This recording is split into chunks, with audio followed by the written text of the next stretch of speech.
What up, guys? Let's get this thing going.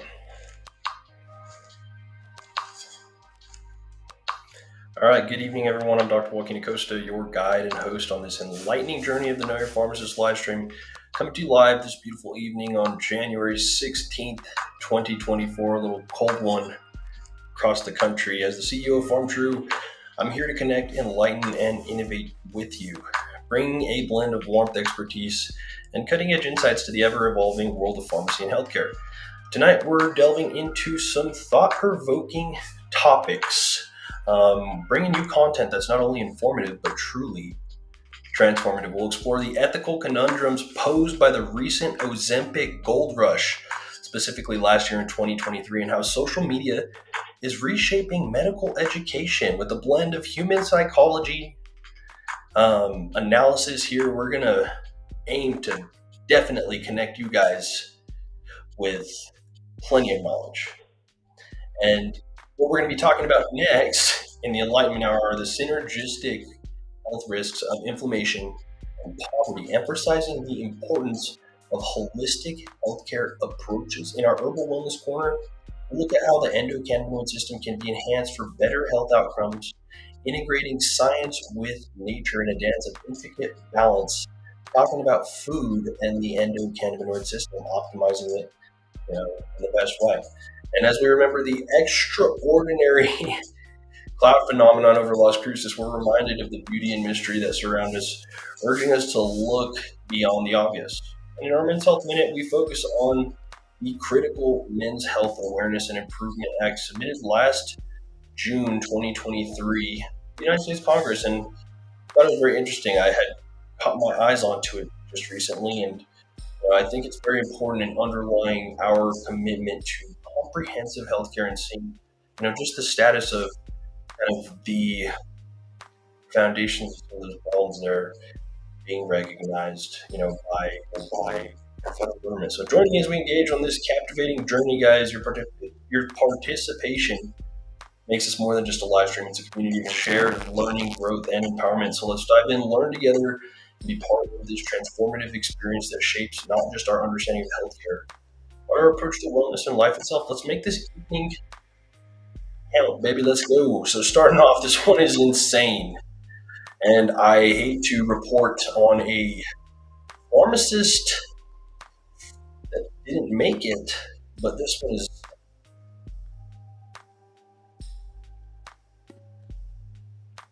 with respect to the suicide part here.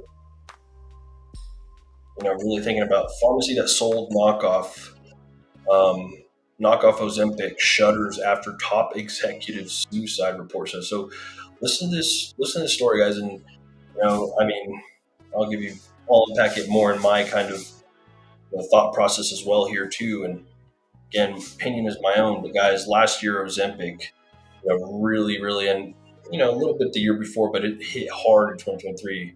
Ozempic being that brand name weight loss, or brand name semaglutide used for weight loss, originally for insulin control, diabetes, A1C control, weight loss associated with that, and then eventually, with Mounjaro coming out, it really all started to, the weight loss market started to take off, and people started really realizing those side effects of things like Ozempic. Obviously, Mounjaro, Ozempic has positive cardiovascular effects as well, so it's one of those things that a lot of people with heart, possible heart issues could see some benefit there. And thing was, it was really expensive, not always covered by insurance, especially not for people who were in relatively good health, pre-diabetic, that needed to just shave off some weight. And so it became a big issue there, whether or not your insurance formulary all of a sudden was going to recognize these weight loss drugs in 2023. And maybe it might change here in the next couple of years. And, maybe insurances will catch on to the fact that they will not spend, billions down the line if they can help keep our society, at weight and at goal weight. But again, using, these drugs without any clinical repercussions on some of the lifestyle modifications that need to be made while taking the drugs, right? Because ideally with something like this, again, some people say that they can't drink on it. Some people say it really makes their stomachs hurt based on the dosing and stuff. And the pancreas is one of those things that's really, concerning there. And we don't know the residual effects for people that could get pancreatic cancer later down the line and things, um, on top of low blood sugar. But guys, so looking at take a look at this story. Just RIP to all of the people involved. But geez, ACA Pharmacy, a Nashville pharmacy that sold generic versions of popular weight loss drugs Ozempic and Mounjaro, has shuttered following the suicide death of head executive, the Washington Post reported. So the pharmacy made millions throughout the first half of 2023 by meeting the high demand for appetite-suppressing medications, leading it to make questionable business decisions. Leadership began hiring workers with no pharmacy experience while risking the sterility of the injectable solution.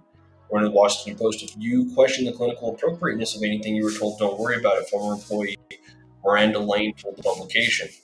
ACA workers allegedly even took the medications themselves despite lacking a prescription for the drug. The pharmacy later allegedly made mistakes when mailing prescriptions, sending prescriptions to individuals that were intended for others, and sending customers the incorrect prescriptions, according to the Washington Post. When Tennessee health inspectors arrived to audit ACA in July, employees reportedly struggled to answer inspectors' questions.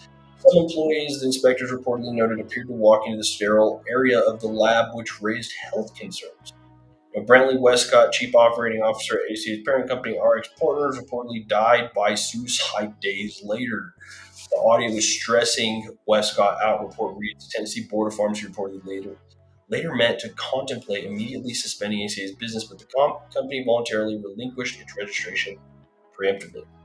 In the email to customers, ACA reportedly noted several interruptions has prevented us from operating at a high level of customer service. And again, they did not necessarily report or respond to anything reporting on that. But, right, so what happened, right? There was a gold rush for not only people, but for businesses for something that obviously was a true high demand. These alchemy kind of medications like weight loss drugs, when all of a sudden you see, somebody's having that good success from them, um, and I saw it, right? Neighbors, friends, family members, you know, whether or not they were envious of the results of one another. Some of them would not be telling, one another that, hey, I'm taking Manjaro or Ozempic or whatever it's going to be because, I kind of want to be, more,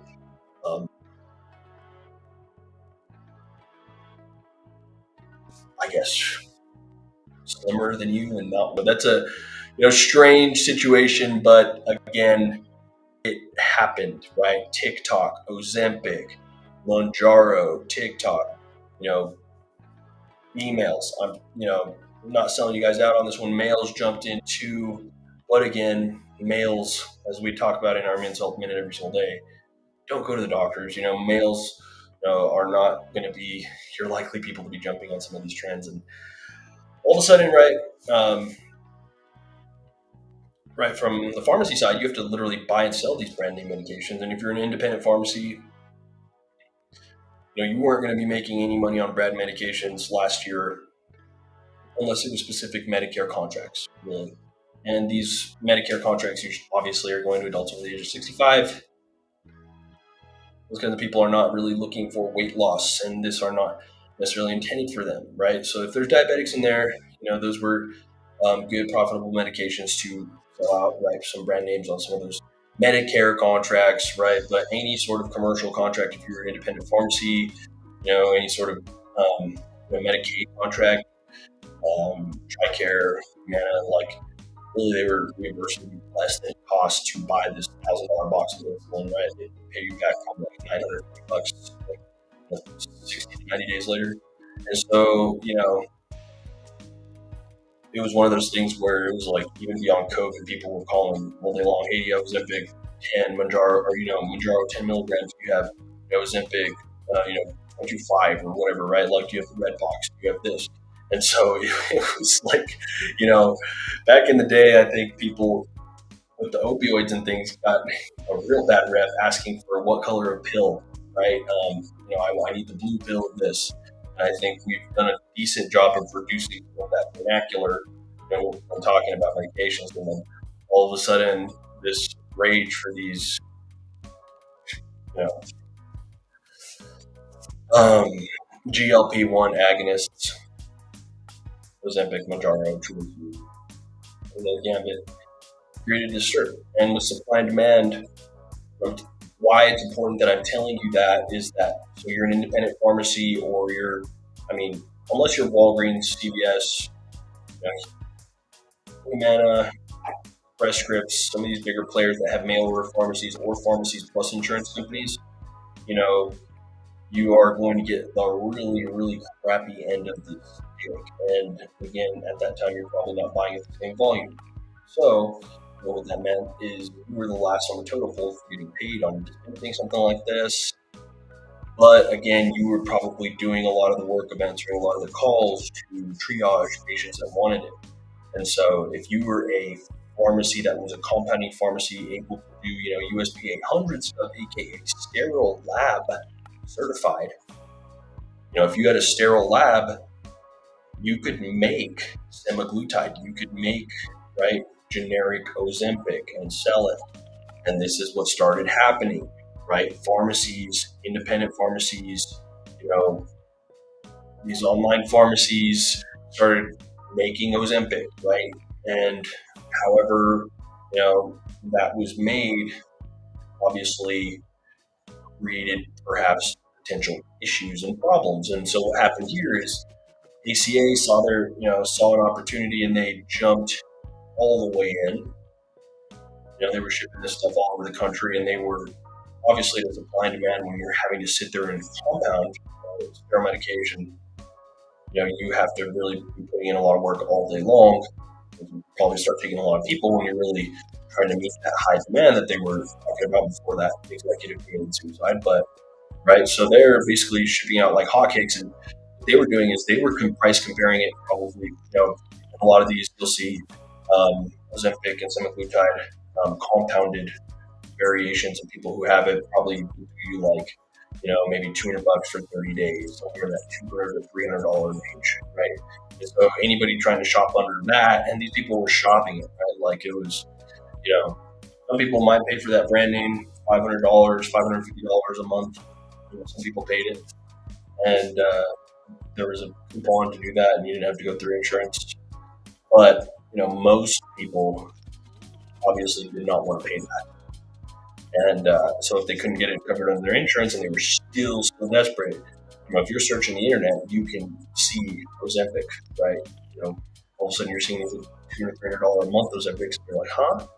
But it's not Ozempic, right? It's the generic semaglutide compounded in a sterile lab by some online compounding pharmacy, aka something like ACA, who started just hiring, anybody with a pulse, and created didn't have a sterile lab, basically, or like at least a very well maintained sterile lab, very questionable sterile lab with, questionable shipping practices, all kinds of dirty laundry going on there.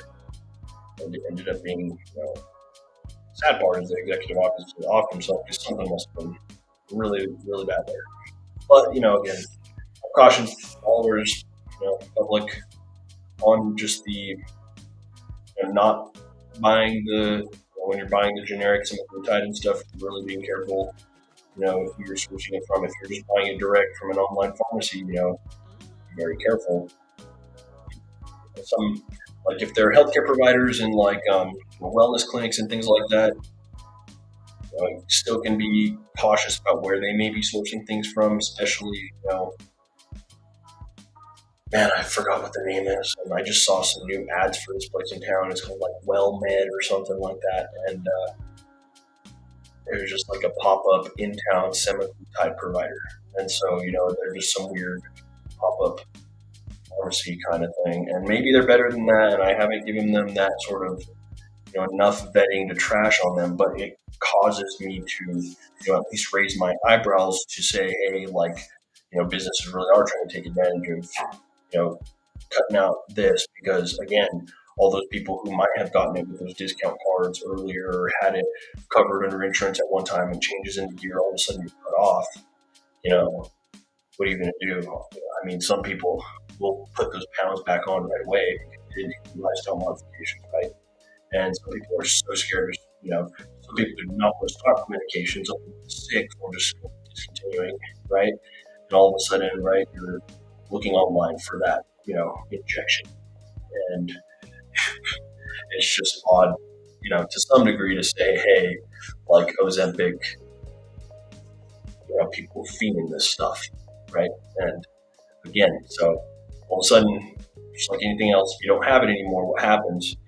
And when you're playing with Russian roulette with $1,000 a month, whether or not it's going to be covered by insurance, how do you beat that? Well, $200 a month from a compounding pharmacy online, like from God knows where and God knows what, very hard to regulate. And those online pharmacies are still, getting very regulated. But, big thing like this Nashville, Tennessee, ACA pharmacy, poor guys. But anyways, I'll stop ranting on it. It's just one of those things is we were talking about, 2023 really saw a big Ozempic gold rush there. And, Ozempic, Mounjaro, GLP-1s, call it whatever you want to call it, but weight loss drugs. And, there's ethical considerations to be considered there. Like, there's a teeter-tottering, find the line kind of thing, but when you're messing with things that you're injecting in people's bodies or their eyes, right? I mean, that's why you have to have sterile labs, and that's why they have very strict practices, and it's a very high barrier to entry into that kind of business. It's not just something that you can do overnight. And the people that actually have all their, anti-rooms and negative pressure, positive pressure hoods and everything set up all properly and everything sterilized and all the practices and, garbing and everything is perfectly set up, aka like in hospital pharmacies, they really need a relatively decent budget to pull it off.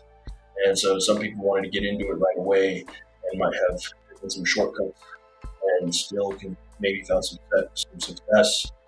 Shortcuts are maybe sometimes okay at a smaller scale, but all of a sudden, when you don't have the proper systems in place, you're injecting things into American, like maybe hundreds of thousands, or tens of thousands of Americans, like $200 a month or whatever, through the mail and things like that. Like already, guys, the semaglutide stability, I'll tell you that is very short. It's not a very long stability. Like when you think of shipping things in the mail, like keeping them on cold shipping is not an easy thing. It's not a cheap thing. Why, obviously you have to pay more to ship it cold. If you're going to put it on ice, you're going to be all of a sudden paying all this money for ice and stuff, and you're still going to pray to God that the ice doesn't melt and you don't have any other issues. So again, the quality of whatever else those medications might have been by the time they got there, and some people were willing to put up with it or whatever or not, or I don't know. A lot of food for thought there for sure. So, all right, let's look on to the next tech talk segment here, guys. An interesting study coming out on medical life sciences news here today, and I, want to unpack it. This is not something I want to sit here and I have a lot of colleagues that are still in medical school or pharmacy school or wherever that may be, and it's not a, again, as we look at studies may be sometimes eye-catching, studies can be, triggering, and people use them that way.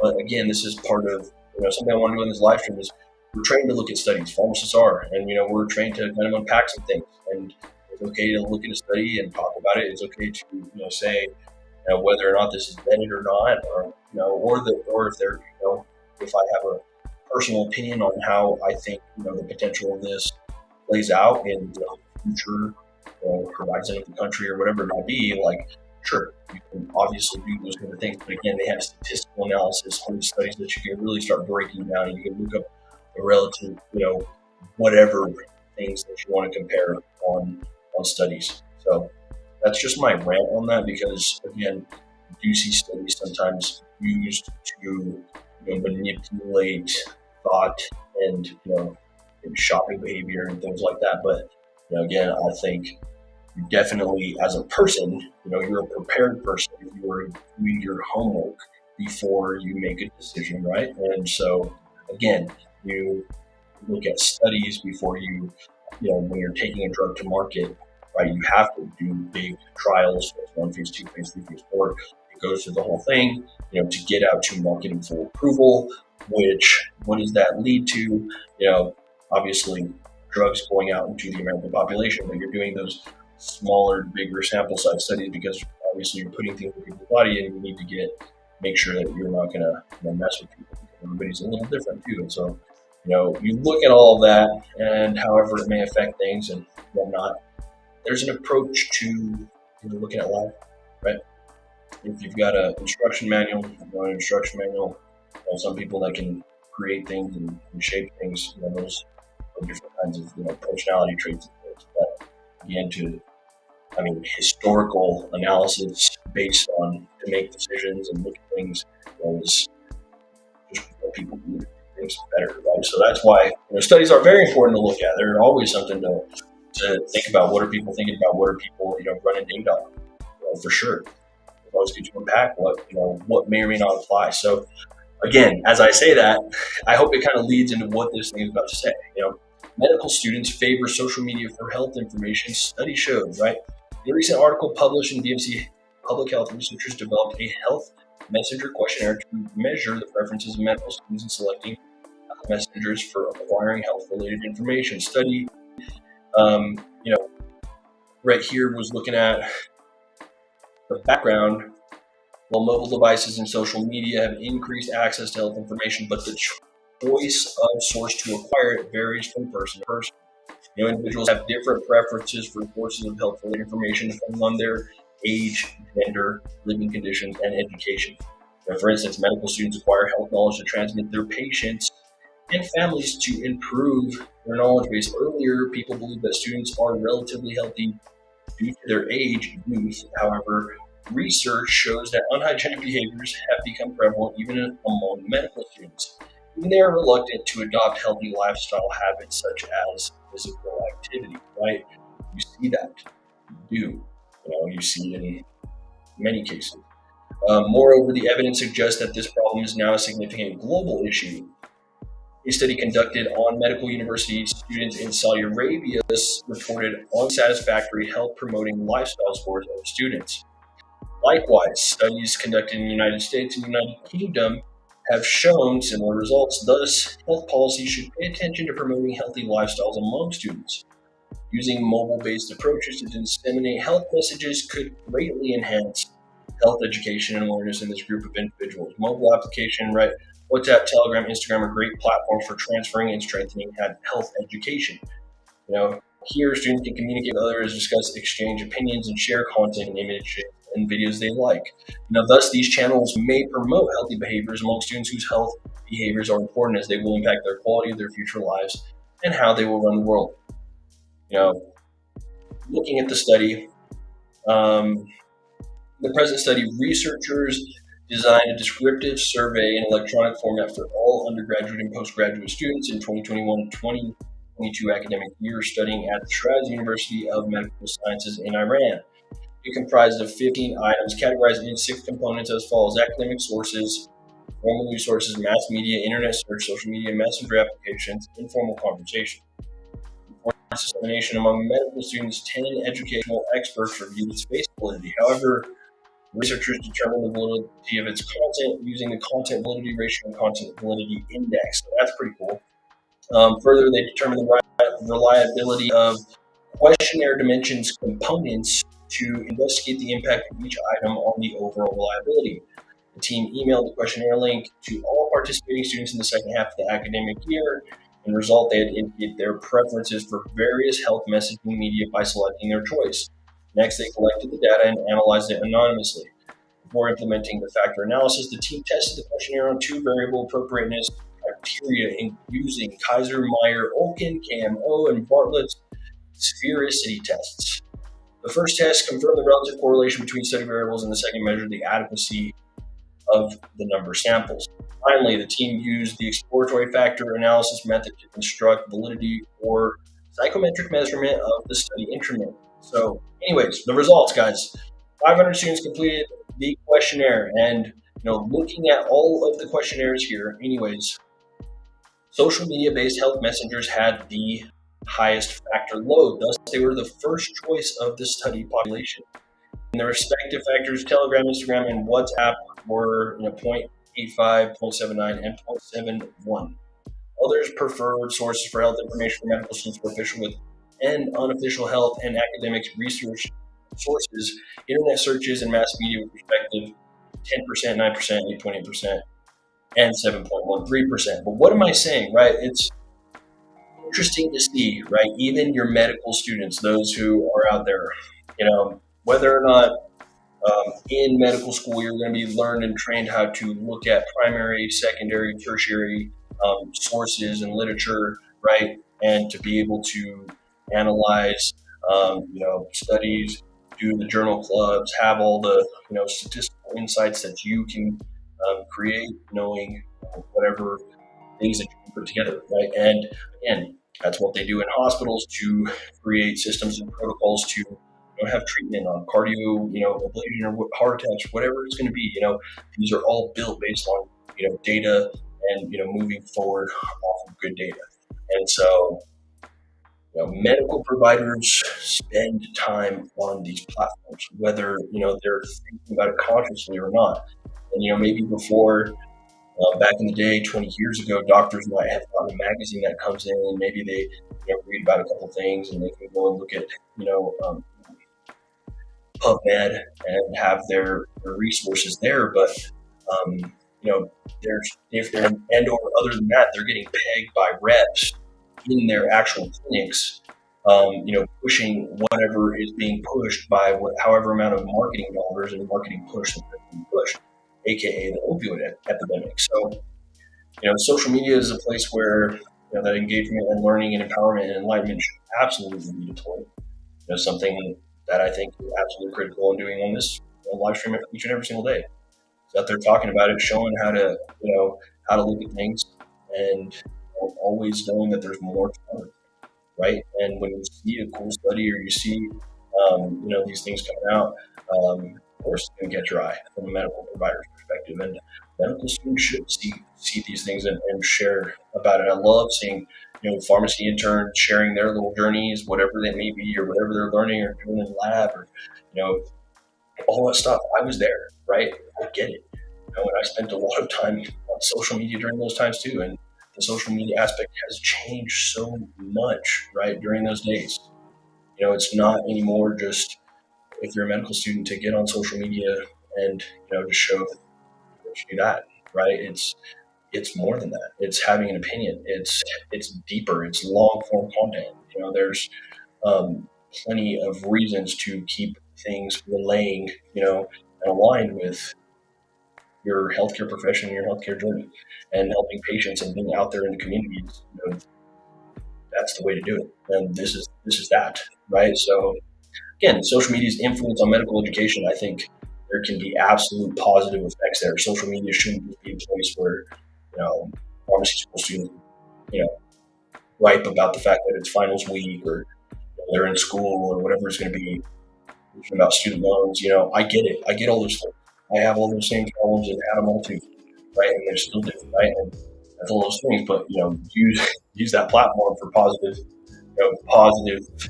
health outcomes for your friends and followers, and it's all just kind of turning into the positive programming there. So definitely, I can see some promise in this 500-person study. Sure, was it in America? No, not all of it. Oh, we even have a global situation there, right? But again, the coolness of the interconnectivity of things now. It's not like, unless you have a subscription to, Medscape or Lexicomp or one of these big medical platforms, that all of a sudden you can't have the access to all data. And now there's so much information. It's like, well, how do you find information to trust? How do you find information to connect with, or whatever that may be? And for pharmacy school students, medical students, school students, I think finding what you like on social media when it comes to medicine, patient care, things like that is a really cool thing, because it kind of gets into that self-empowerment there. Because a lot of medical providers can get caught in doing things that they don't like to do every day just to pay a really big fat student loan bill or lifestyle bills that they get themselves caught up in. And so that's something that, like, I know it may hurt to hear or say because I've been in those situations, biting the bullet in, CVS and things like that, Walmart. But again, really finding out, through social media, maybe something that really connects with you, finding out your why as medical school student, pharmacy student, and using that to, help kind of guide your path. People are spending that time on social media anyways, watching sports highlights, watching whatever else, right? And it works out. I think it's good. This is medical information should be shared.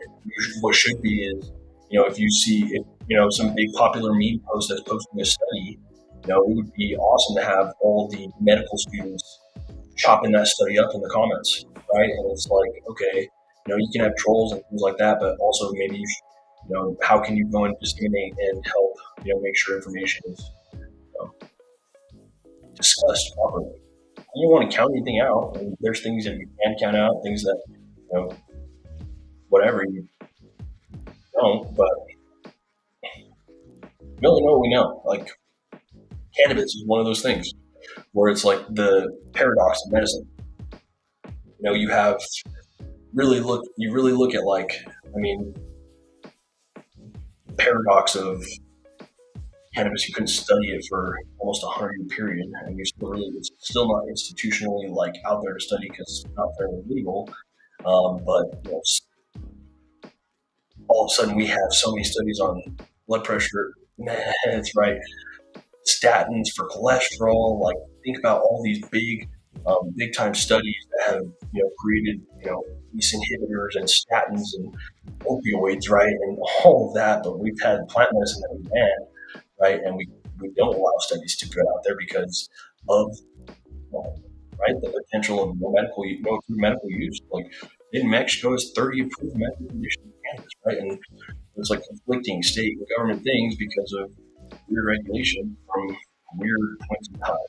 And so, social media's influence on medical education, I think it's absolutely imperative. I think it's awesome for people to be out there where people are actually getting out there in their communities, online communities, just as much as their communities, and really being who you are, right? And if you're out there in medical school paying for training on how to look at studies, paying for training on how to talk to people and patient care, how can you actually apply that for social media, right? And in social media in the new age, right? Gen X is capable of all kinds of weird things, but let's see these new Gen X doctors really start taking it up a notch, right? And we're seeing it. We're not all the way there yet, but again, the creativity of that kind of person and the students in school, right? We used to use students as our big data miners, right? And students would run statistical analysis and stuff. And now the days of that are probably, almost far beyond gone. Like, you're probably not. Again, you have it, but and you can have computers run all sorts of data analysis that you don't need pools of people in rooms chopping up data, right? So, I think it's just important to really consider the fact that more quality data is able to be covered and studied and put out there at a more scalable rate, and it's going to continue to do so. So it's even that much more important for our medical students to be involved on social media, to go out there and put their opinions out there, to check one another, whatever it may be. And so, yes, thank you. Jessica, microlearn is the new wave of educated, for sure. Why not, right? Mainstream news is micro scaring people all day, right? You might as well micro empower people all day long, right? And whether you do it from a TikTok standpoint or you go long form content, I think connecting with people is what it's all about.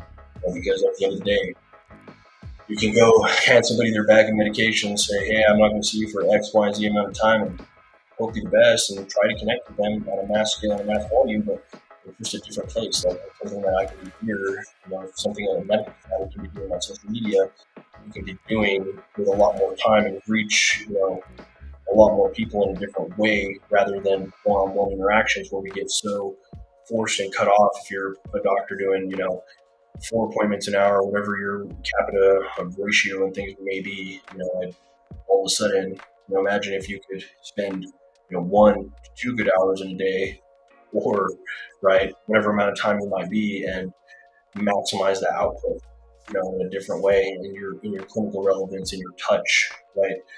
Everybody's a little different, and everybody likes, certain styles of care from doctors, right? And certain doctors should be out there maximizing their output because, yes, certain people are really good, positive people that continue to make the world a better place, and those kind of people need to get put on. They need to have platforms, right? And if you're not in for that in the first place, probably you're questioning why you're in medical school. But yeah, it's a different awkward call out. Maybe some people are like, they get the most effective good use of their time working hospital, clinic, wherever it might be. And again, I get that, right?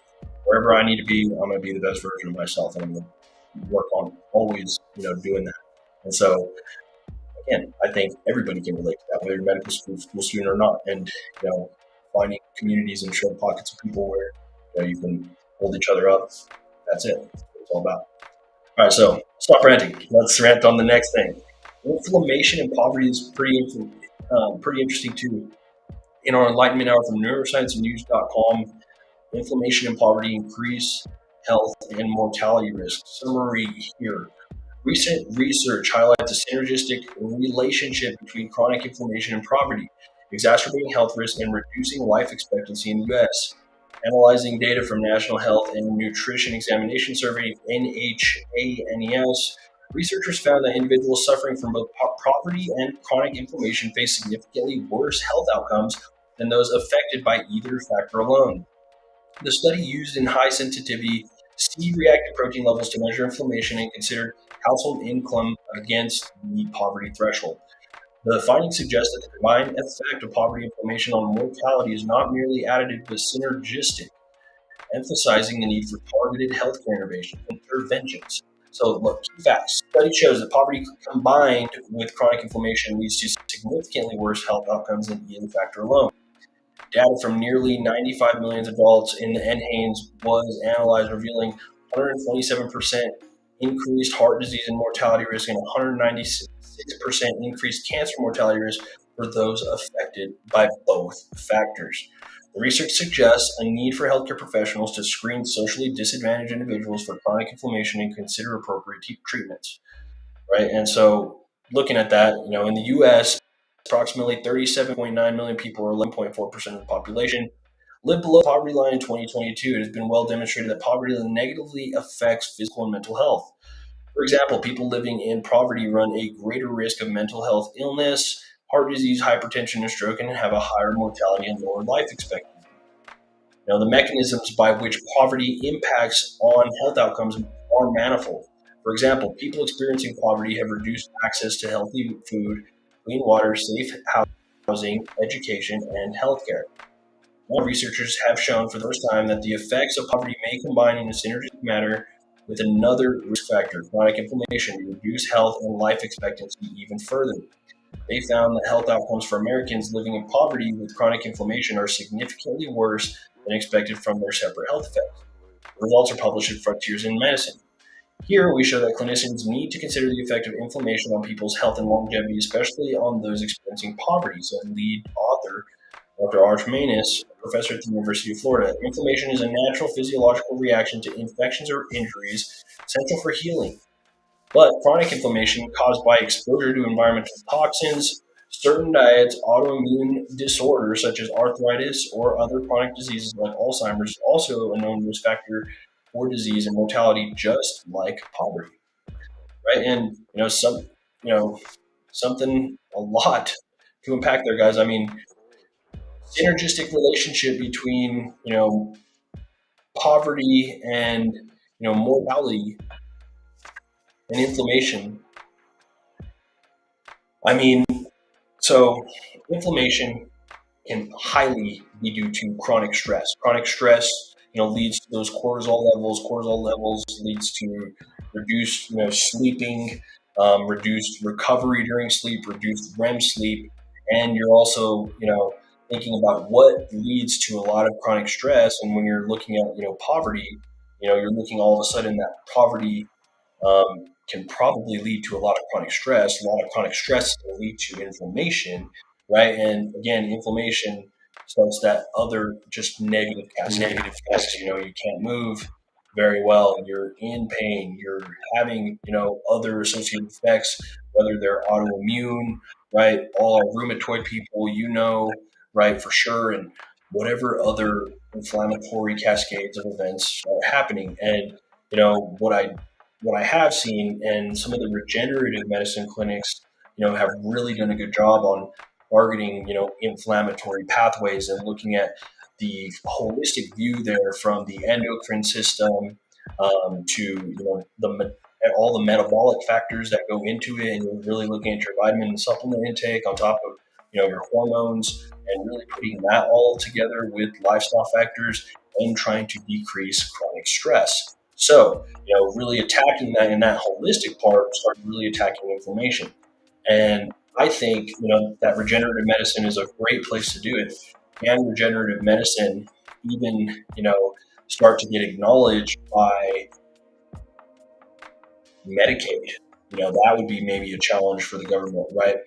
Why, where we're looking at paying healthcare providers to actually be able to provide these services, where when you're talking about maybe drip infusions of vitamins. And, I know, Medicaid often will cover obviously things like labs and stuff, but again, hormones are often not covered. I know, January is thyroid month, and we'll talk about that later, but, you know, there's just a lot to unpack when you think about balancing systems back to where they need to get. And when you look at having to, fix somebody's situation when they're in poverty, on top of all of that, it becomes a steep hill to climb. And somebody, people are able to get out of it with support, but without the proper education, without that proper support system in place, and or personal kind of drive there, you start kind of swimming upstream, right? And you might have to swim upstream for a while to be able to get out of it. But again, is somebody in the right place to be able to make the right swim, right? I mean, and that's why we look at that things like that there. And so, inflammation sucks. Something to address in yourself if that these things are happening. Like, of course, can you go to sleep, right? But things to talk to your healthcare provider about. I mean, it's not just banging the knees and checking your nerve function. And again, it's worth even considering a second opinion. Maybe your primary might not be kind of on the inflammation, kind of push, anti-inflammation push, right? You see it from all angles. Tom Brady with his TB12 diet and things, he was really pushing, right, inflammation and elasticity there, right? But he went to extreme levels, and really from everything he put in his body was not going for inflammation. And there's a lot of different ways to go about that. Worth talking to your healthcare providers with, and if you don't feel like you got the conversation out of your healthcare provider that you were, wanting, and I think it's really worth considering, getting a second opinion. All right, so let's look next up, guys. I'm going to be going through some endocannabinoid enhancing foods, guys. Things, I don't know if you've ever considered like that our endocannabinoid system can be enhanced with food, but enhancing the effects of the endocannabinoid system is something that absolutely can help enhance the effectiveness of your cannabis therapy. Maybe you're using cannabis for things like inflammation or PTSD or stress, or helping to get in the right frame of mind, right? Well, you want to make sure you're having all the right supplements there, to support that. So I think hopefully that people using cannabis in their healthcare journey can take a look at something like this and make sure at least you're having them in there. So, guys, healthy ratio of omega-3 and omega-6 fatty acids can enhance the activity of the endocannabinoid system. Endocannabinoids are produced from arachidonic acid and omega-6 fatty acid. Having enough arachidonic acid is essential for endocannabinoid production, but having much may lead to downregulation of the cannabinoid receptors. Excessive omega-6 intake is also pro-inflammatory. Most Western diets already contain an excess of omega-6 oils commonly found in cookies and cooking oils such as safflower, sunflower, corn, and soy, and in animal products like meat, poultry, and eggs. Omega-3 fatty acids are needed to balance the omega-6 intake for the endocannabinoid system to function properly. These fatty acids are much harder to come by in the diet and have also proven to have cardiovascular and neurological health benefits. An ideal ratio of omega-3 to omega-6 in the diet is 1 to 1. The typical Western diet often has a 1 to 10 ratio. Animal sources of omega-3 are often the most potent, but the vegetarian sources tend to provide other excellent health benefits. So, sources of endocannabinoid enhancing fatty acids: hemp seeds and hemp oil, flax seeds, grinding at home in the coffee grinder, flax oil, chia nuts, walnuts, sardines, and anchovies, and eggs. So, let's look at chocolate. Chocolate, cacao powder, contains 3 compounds that are structurally very similar to endocannabinoids. These compounds can inhibit the breakdown of your body's own endocannabinoids, resulting in higher endocannabinoid levels and may have some cannabinoid activity on their own. The content of cannabinoid-like compounds in chocolate varies widely and is highest in dark chocolate and raw cacao. Other compounds in chocolate may be able to help prevent heart disease, stroke, and dementia. Look for at least 70% dark chocolate and try adding raw cacao nibs to smoothies or cereal. Pretty cool, right? So, herbs and tea. Numerous herbs and tea contain compounds enhance the endocannabinoid system. Beta caryophyllene is a terpene, found in black pepper, oregano, cinnamon, clove, cannabis, and many other herbs. It selectively stimulates the CB2 receptor, a sought after property in the development of treatments for inflammatory disorders. Well, echinacea, often used by herbalists for up to 2 weeks to stimulate the immune system during infections, also contains CB2 agonist. Camellia sinensis, commonly known as tea, contains a compound that prevents the breakdown of endocannabinoids, and another compound that stimulates the CB1 receptor. Turmeric, the yellow spice in curry powder, contains curcumin, which also raises endocannabinoid levels amongst other numerous health benefits.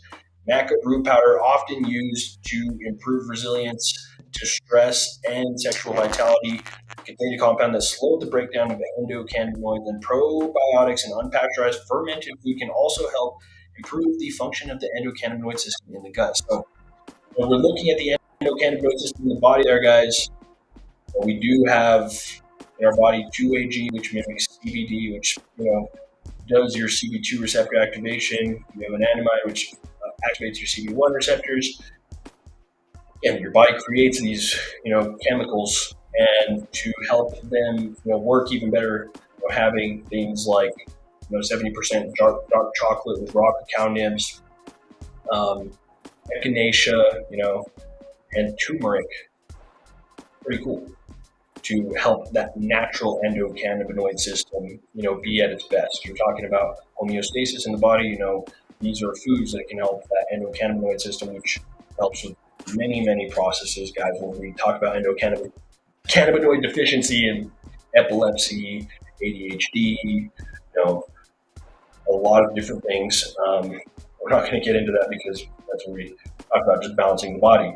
And again, because we don't have enough data on how to correct, endocannabinoid deficiency properly, we're still learning and using cannabis to continue to adjust and make the changes that we need. So, all good stuff. But pesticides disrupt the endocannabinoid system, which is interesting there for, those of you who truly are on the organic trend. Another, reason to do that. But again, when it comes to, diet and spending money on food, oftentimes you're going to be not even affordable to, truly, buy that kind of top shelf organic stuff. So, I would still say,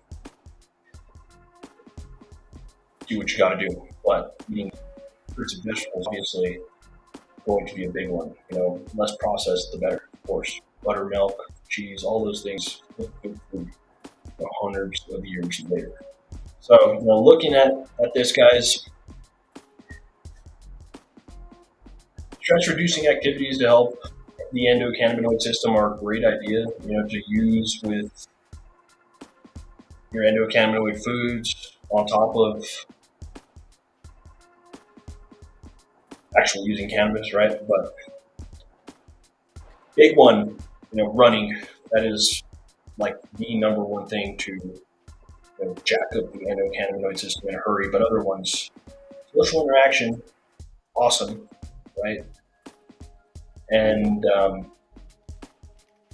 I think for cannabis users, that's an important thing to consider because cannabis users, perhaps in the past, might have more so only interacted with other cannabis users and maybe did not interact with non-cannabis users, which might have maybe messed with their social interaction on top of things like COVID and things like that. So again, kind of look deep down inside, make sure you don't use cannabis as a self-isolating kind of tool, right? Socialization is definitely a huge thing, but obviously meditation, yoga, massage, osteopathic manipulation, acupuncture.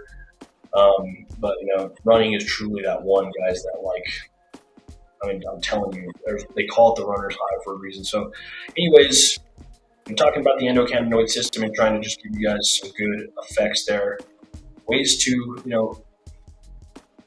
be at your highest self without even ever having to consume cannabis, just through your diet, your supplements, and, the activities you choose to do.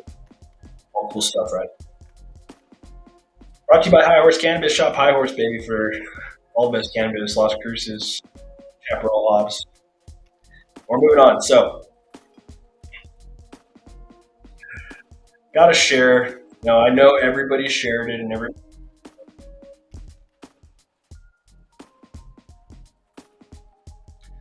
So, this guy posted a time lapse of the lenticular clouds the other day here in Cruces. Who saw that? I know everybody saw it. Everybody took the pictures, but I think this time lapse on Community Watch, is the best one. Personal opinion. But what are lenticular clouds or lenticular clouds? Stationary lens-shaped clouds that form in the troposphere. They're often parallel to the wind and can look like saucers or flying saucers. So pretty cool, right? Form when moist air flows up, over, and partway down a mountaintop, creating waves in the atmosphere. Forms just past the mountaintop and evaporates on the downwind side, making it appear stationary. So, everybody remember that phenomenon on Sunday afternoon right above our beautiful cookie cutter Oregon mountains? That was fun. I loved that. That was crazy. So, anyways, that was my top one. I know everybody had their pictures that they posted, but that's time lapse. All right, last thing, guys. Men's Health Minute. Dissecting an act that was introduced to the House of Representatives, Energy and Commerce, but referred to the Subcommittee on Health back in June. And this is just interesting because I like the findings from the Congress here. I like it. This is the kind of stats that we've been, needing acknowledge, and I'm glad that this got put out there. But look at the findings in the following: risks to health and well-being of the nation's men and our families are on the rise due to a lack of education on, awareness of, and pursuit of preventative screening and care. For instance, men are leading in 9 out of the 10 top causes of death. The lifespan gender gap has expanded to 5.9 years, with the average age of death for men being 73.2 years versus 79.1 years for women. And in the United States, men die at an overall rate 1.4 times higher than women. While this health crisis is a particular concern to men, it is also a concern for women regarding their fathers, husbands, sons, and brothers. Men's health is a concern to the federal government and state governments, which absorb the enormous cost of premature death and disability, including the cost of caring for dependents who are left behind.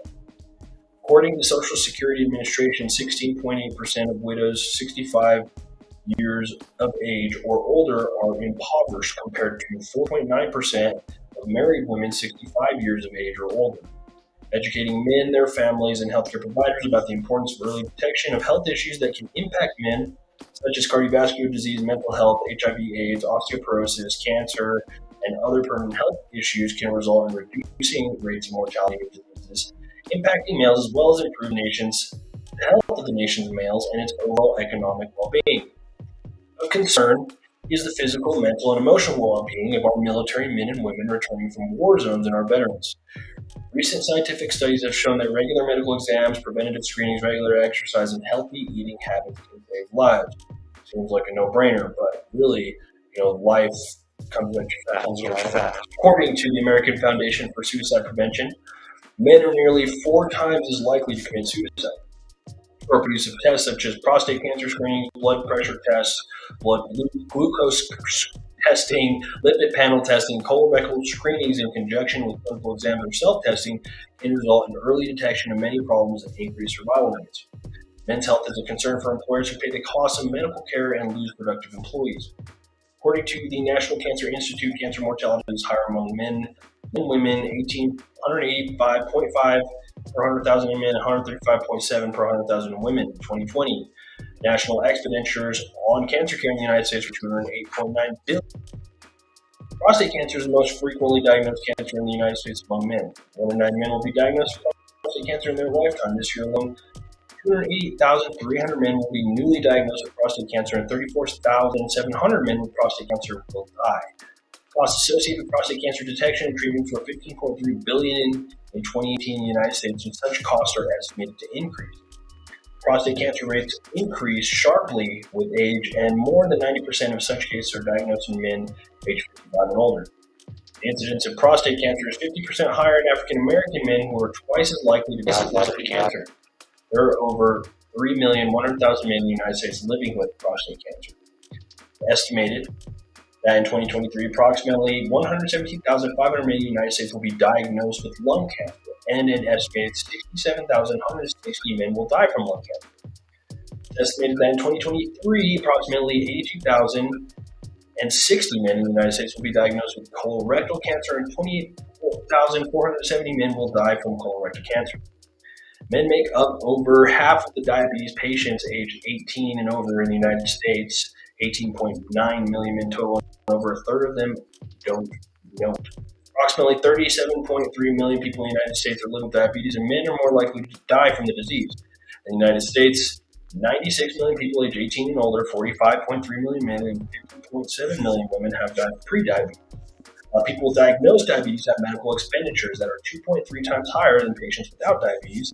And the estimated cost of diabetes in 2017 was $327 billion. A research study found that premature death and morbidity in men cost federal, state, and local governments in excess of $142 billion annually, and it also costs United States employers and society as a whole in excess of $156 billion annually, and an additional $181 billion annually in decreased quality of life. Guys, we're almost talking $1 trillion, right?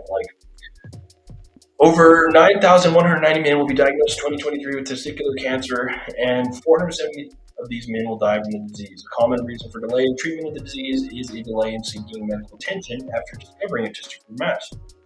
Men over the past decade have shown poor health outcomes in women across all racial and ethnic groups, as well as socioeconomic status. Healthy fathers can be role models for their children, leading by example and encouraging them to lead healthy lifestyles.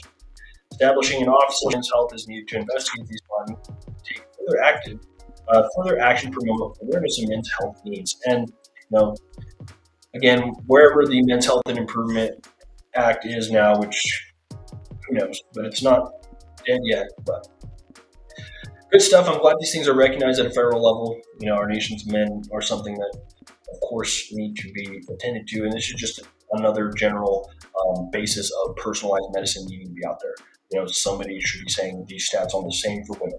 And again, there's no reason I shouldn't, but again, I'm focusing on what I'm a little bit more comfortable in, and I'm a little more comfortable in men's health than women's health, because again, if you can get yourself going, you can help other people. I can help women, but when it comes really down to the detailed parts of hormones in the female body, I would refer that over each and every single day.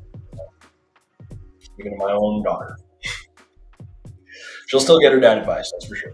All right, guys. That's it for me today. I hope you guys have a good one. Happy Tuesday.